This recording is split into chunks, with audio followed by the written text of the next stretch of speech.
श्री राम जय राम जय जय राम। श्री राम जय राम जय जय राम। ये महामंत्र का जप हमारे ऋषि महर्षियों ने जो जुगों जुगों से किया है, उन्हीं ऋषि महर्षि में से एक महर्षि वाल्मीकि जी के आश्रम में भगवान हैं। अयोध्या कांड के वनवास के दौरान पहुंच चुके। दाइशकल कहा था कि भगवान राम से वाल्मीकि ने कई प्रश्न किया है, तो वाल्मीकि जी मुस्कुराते हुए राम जी के उत्तर को देते हैं और कहते हैं कि प्रभु आप तो कणकण में है, कणकण में है बस रहा तेरा रूप अपार, तीन काल है सत्य तो मिथ्या है संसार। लेकिन रहने की जगह पूछ रहे हैं कि मैं कहाँ रहूं। कथा कहती है श्रेष्ठता का प्रतीक। हमें कोई कार्य करनी है तो अपने से बड़ों से, अपने से श्रेष्ठ से, अपने से बुद्धिजीवी से, अपने से उन्नति से पूछ पूछ कर आचरण करनी चाहिए। ये संस्कार है। महर्षि वाल्मीकि अपनी अमृत रस के जैसे मीठी वाणी में बोले, राम सुनिए, अब मैं वह स्थान बतलाता हूं जहां आप अकेले नहीं, सीता जी, क्योंकि आप तीन हैं ना, सीता जी और लक्ष्मण जी समेत निवास करिए। पहला स्थान उन्होंने बताया। देखिए, भगवान के रहने के श्री रामचरितमानस के अनुसार पहला स्थान है मनुष्य। चूंकि देखिए ये एक घाट है जिसमें 5 ज्ञान इंद्रियां और 5 कर्म इंद्रियां हैं। 10 इंद्रियों को मिलकर के ये पंच तत्व का पुतला क्षितिज पक पावक गगन समीरा पंच रचित अति अधम शरीरा, तुलसी मेरे राम को रिज भुजो या खीजी, भौम पड़े जामे सभी उल्टी सीधी बीच, जैसे भी हो। यदि श्रेष्ठ सतगुरु की आज्ञा के अनुसार कोई कार्य किया जाए तो वो कार्य सफल, जंगल में भी मंगल ही होगा। श्री राम जी ने पूछा। श्री महर्षि वाल्मीकि जी महाराज ने बताया कि मैं पहला स्थान बताता हूं, और उन्होंने बताया पहला स्थान ये कान को बताया है कि जिनके कान समुद्र की भांति आपकी सुंदर कथा सुनने से कभी नहीं भरती।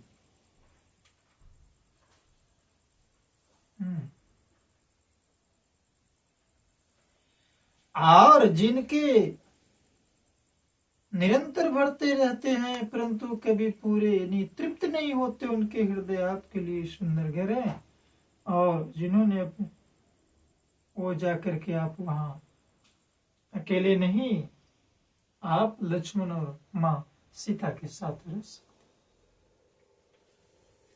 ये महर्षि वाल्मीकि जी कहते हैं। उदाहरण दिया समुद्र का।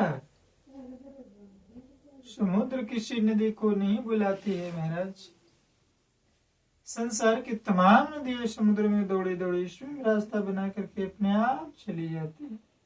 भगवान के भक्त जो भगवान को ढूंढते हैं, भगवान को खोजते हैं, वो भगवान के नाम को स्वतः जो ऐसे अपने आप जाप करते हैं, और परमात्मा प्रभु श्री राम के रूप में मनुष्य शरीर धरकर भी वो ढूंढते खोजते ढूंढते खोजते ढूंढते खोजते खोजनहार जैसे महर्षि वाल्मीकि, महर्षि भरद्वाज, महर्षि अगस्त्य ऋषि, केवट, माता सबरी, जटायु, सुग्रीव, विभीषण तक स्वयं पहुंच जाते हैं।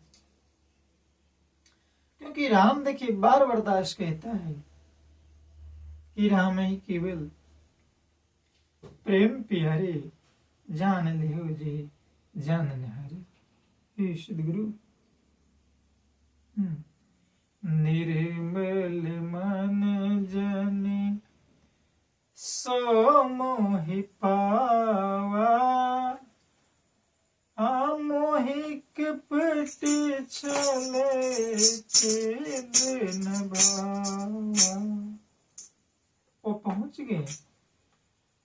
तो कहने का तात्पर्य महर्षि वाल्मीकि जी इशारों इशारों में कह रहे हैं कि जिनके कान वो महासमुद्र की भांति आपके गुणगान सुनकर कभी नहीं भरते, उनके हृदय में जाकर के आप लक्ष्मण और माता सीता के साथ निवास करें। वो आपके रहने के लिए पहला स्थान। इसलिए कहते हैं प्रभु सदगुरु माता बहने कि मैं भगवान की कथा नित्य प्रतिदिन पढ़नी चाहिए, सुननी चाहिए, गानी चाहिए, बांटनी चाहिए। इस प्रक्रिया है प्रभु को याद करने की और उनकी रजा में बने रहने की। तो पहला स्थान परमात्मा को रहने का महर्षि वाल्मीकि के शब्द में ये कान को बताया है। और दूसरा स्थान उन्होंने साफ कहा कान के बाद आंख, कि जिन्होंने आपके दर्शन के लिए नेत्रों को चातक बना रखा, चातक बना रखा है कि कब दर्शन हो। चातक पक्षी को देखे होंगे कि आप स्वाति नक्षत्र में जो वर्षा की एक बूंद के लिए ऊपर की ओर मुंह फाड़ करके हमेशा पड़ा रहता है कि कहीं स्वाति नक्षत्र के अमृत एक बूंद मुंह में पड़ जाए। उसी तरह जो आपके भक्त अपने नेत्रों को आपको दर्शन के लिए ललायित रहते हैं। कब दर्शन हो, जैसे माता शबरी ललायित थी, आप उनके हृदय में जाकर के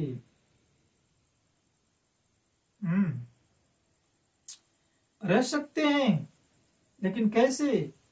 जो भारी भारी नदियों, समुद्रों और झीलों का निरादर करते हैं और जिनके सौंदर्य रूपी मेघ की एक बूंद जल से सुखी हो जाते हैं, अर्थात आपके दिव्य सच्चिदानंद मय स्वरूप के किसी एक अंग की जरा से भी झांकी के सामने स्थूल सूक्ष्म और कारण तीनों जगत का अर्थात पृथ्वी, स्वर्ग और ब्रह्मलोक के सौंदर्य का तिरस्कार करते हैं। हे रघुनाथ जी, उन लोगों के हृदय रूपी सुखदायी भवनों में आप भाई लक्ष्मण जी और सीता जी सहित निवास करिए।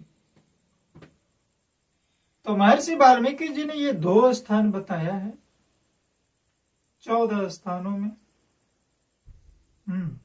10 ने कहा था कि रहने के लिए क्या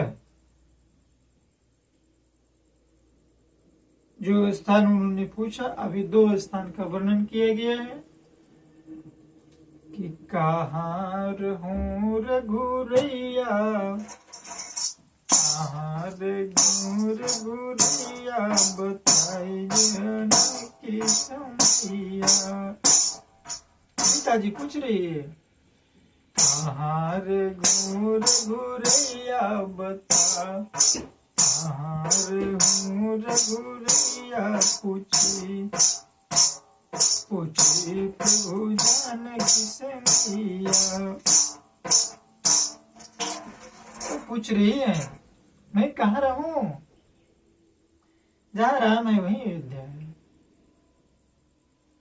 तो कथा कहती है कि हमें अपने नेत्रों को प्रभु दर्शन के लिए हमेशा ललायत रहनी चाहिए। अपने कान को सुंदर वाणी, आज संसार में हो क्या रहे है, रिष्कृत वाणी, गाली गलौज, जहां तक हो सके शिकवा, शिकायत, निंदा, नफरत, अमृत तुल उसे लोग सुनते हैं। उसे बचना है प्रभु, उससे बचना है। हमारे महर्षि वाल्मीकि जी कह रहे हैं कि सुने हूँ राम अब कहूँ निकेता, सुनो हूँ राम अब कहूँ निकेता, जहाँ बसहूँ से लखन समेता, जिनके श्रवण समुद्र समाना, जिनके श्रवण समुद्र समाना, कथा सुमार सुभग सरिनाना। वाला भोर ही निरंतर होई न पूरी, भर ही निरंतर होई न पूरी, अतिनिक ही तू कहूँगी लूरी, अतिनिक ही तू कहूँगी लूरी। लोचन चातक जिन करी राखे, लोचन चातक जिन करी राखे, और दर्श जलधर अभिलाषे, अनिद्र सरत संदोसर भारी, निद्र सरत संदोसर भारी, रूप बिंदु जल हो सुखारी, बिंदु जल हो सुखारी, बिंदु जल हो सुखारी। तिनके हृदय सदन सुखदायक, तिनके हृदय सदन सुखदायक, बहु बंधु से है गुनायक, बहु बंधु से है गुनायक। तो कथा के माध्यम से दास अपने विचार उपरांत सामर्थ्य अनुसार ये कहना चाहेगा कि हमें अपने प्रभु का दर्शनार्थ नेत्र को चातक बनाएं और कान को श्रवण के लिए हमेशा गुरु मंत्र और प्रभु के नाम के लिए खुला रखें। तो इस कथा में अभी के लिए बस इतना ही। प्रेम से कहना जय जय श्री राम, जय जय श्री राम, जय जय श्री राम, जय जय श्री राम, जय जय श्री राम, जय जय श्री राम।